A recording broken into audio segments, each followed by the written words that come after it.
Welcome back to 30 at 6. I'm here with Jerry Truitt, Public Health Emergency Coordinator for Cecil County Health Department. Jerry, thanks for being here. Thanks for having me, Allison. Pleasure to represent the health department. So, as you know, June 1st marks the beginning of hurricane season, which you just taught me, June 1st through November 1st.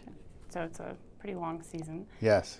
You work for the health department. What does public health have to do with hurricane season? Well, public health, we work very closely with the Department of Emergency Services to get out the message of the importance of preparedness for all disasters, but hurricanes are one we're particularly prone to. So we really try and get that message out that don't wait till the storm hits, get ready now. Right. So, given that we're in Cecil County, where it's a relatively safe area, why shouldn't people be complacent? Because you never know what's going to happen. And you look, we stress hurricanes, but even thunderstorms in Cecil County can result in long power outages, flooding, and if you look down a little further south, I mean, they've had some severe weather incidences just from rain and thunderstorms. So you never know what's going to hit. We have a tornado every year in Cecil County. So that's something, you know, we've had other unique high wind events here that have caused severe damage and long power outages. So it's important that you have the tools and the materials you need to survive for at least 3 days, we say. Right. It's probably a good idea to prepare to be ready to survive longer, but we stress at least 3 days. So how can people learn about their risk level, depending on where they live? Look around for one. If you have a lot of trees, you know you're probably in for long power outages. If you live near water, you're probably going to have flooding. But you also have to consider how you're going to evacuate and whether the roads you evacuate from flood. Now, MEMA has an app, Know Your Risk, that you can go to. That it's an Osprey color-coded map that tells you what your risk level is for the area you live in, and it's a great app. That's one way. There's a website, ready.gov, which you can go to, and it has just a wealth of information about every kind of disaster you can imagine. So it's a great place to go to get information, and it lists all the different things you need to build a disaster kit also. And we stress having a large kit in your home, but we also suggest that you have a kit in your car. As you know now, if a road's flooded, you could be trapped, and there has been people that have been trapped. So you need some things in your car to help you survive: water, some food.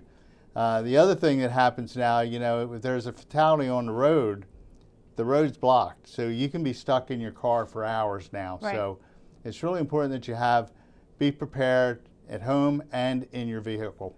So the vehicle disaster kit is a great point, but what kinds of things would you suggest families pack in their home disaster kit? Blankets, spare clothes, shoes, first aid kit.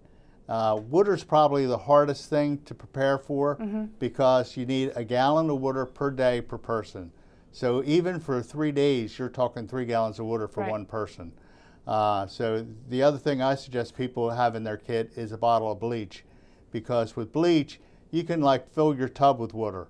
And you might think, well, gee, I don't want to drink that water. Right. But if you add 8 drops per gallon of bleach to the water, then you know it's safe to drink. Oh, I didn't know that. Yeah. So I call bleach a monkey wrench of your disaster kit, because there's so many things you can use it for. If you have a wound, you can disinfect the wound. Right. If you have surfaces that have been contaminated, you can clean them with bleach and disinfect them. So it's a very important item to have in a disaster kit. That's a great point. So what does the Cecil County Health Department do to prepare for hurricane season and to assist people throughout and after storms? Yeah, well, the first thing we've already started, we put out messaging. We do Facebook, and we go out and try and talk to the public about the importance of preparedness.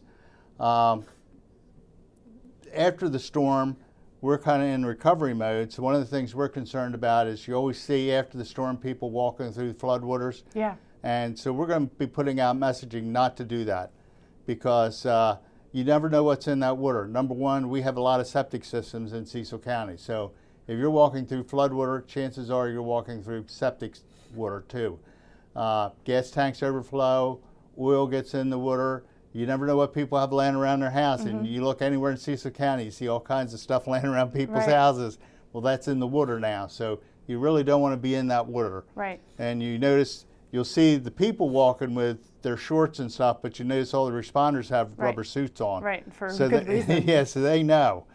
So that's, and so we're very concerned about that, and we'll be putting out messaging about wells, because just because the water's gone doesn't mean your well's safe. Yeah. If you've had your well covered with flood water, chances are good your well's contaminated. Yeah. So before you use your well, you want to take it in and get the water tested.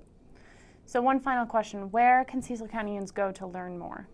Ready.gov is the best place. Also, you can go to our website, cecilcountyhealth.org, and we have a lot of information there. I also recommend that everybody goes to the Department of Emergency Services website, ccdes.org, and sign up for Regroup, which is their mass messaging system, and they can pick what numbers they want to be called to, and also what disasters they want to be notified of. So it's a very great system, and I think everybody should have that. And the Know Your Zone app, you were saying, it's really cool. You can just put in your address and it tells you exactly your Yeah, and your we will risk. have that on our website. It's not on there right now, I don't believe, but I'll make sure it's on there tomorrow. Cool. Well, thank you so much for being here. Glad to be here. Represent the health department.